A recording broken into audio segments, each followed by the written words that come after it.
এই সমস্ত জামাত টামাতের পেছনে পড়িস না রে বাঙালি মুসলমান। এই জামাত জামাত জামাত জামাত করে করে যারা চিল্লাইতেছে এরা হলো মানুষরূপী মুনাফিক, বেঈমানের বড় দালাল। ওই লোকটাই হলো আবুল আলা মওদুদী, ওই লোকটাই হলো আবুল আলা মওদুদী।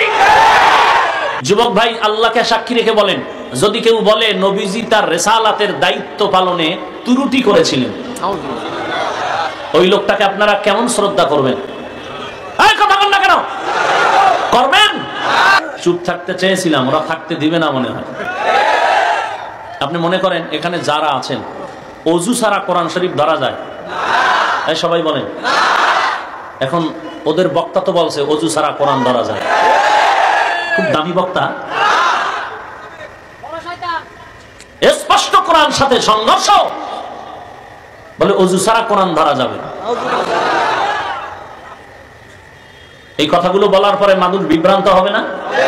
তো এতগুলো আলেম, কওমি, মাদ্রাসা, দেওবন্দি, তাবলিগ, চরমনাই থাকার পরে আমরা এই বিভ্রান্ত ছড়াইবে আর চুপ থাকবে, এটা কিভাবে হয়? এই বক্তব্যটা দেওয়ার পর বাংলার মানুষ এই বক্তব্যটা কিভাবে নিয়েছে চলুন আমরা কিন্তু কমেন্ট থেকে জেনে আসতে পারি।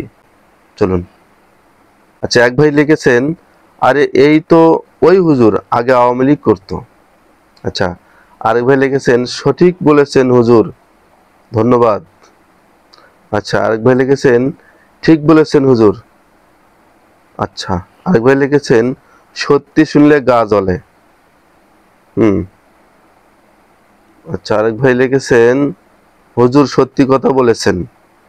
আচ্ছা, আরেক ভাই লিখেছেন, সঠিক কথা বলার জন্য আপনাকে অনেক অনেক ধন্যবাদ হুজুর। আচ্ছা, ঠিক। আরেক ভাই লিখেছেন, রাইট, আমি জানি জামাত কিরকম লোক। আচ্ছা, আরেক ভাই লিখেছেন, এই সব কিছু কারণে জামাত পছন্দ করি না। আচ্ছা, আরেক ভাই লিখেছেন, অনেকদিন পর কওমিদের মুখ থেকে সত্য কথা শুনলাম। আচ্ছা, জি সম্মানিত প্রিয় বন্ধুরা, আপনারা কিন্তু ভিডিওটা দেখলেন। এই ভিডিও সম্পর্কে আপনার মতামত কি এটা অবশ্যই কমেন্টে জানাবেন। আসসালামু আলাইকুম ওয়া রাহমাতুল্লাহ।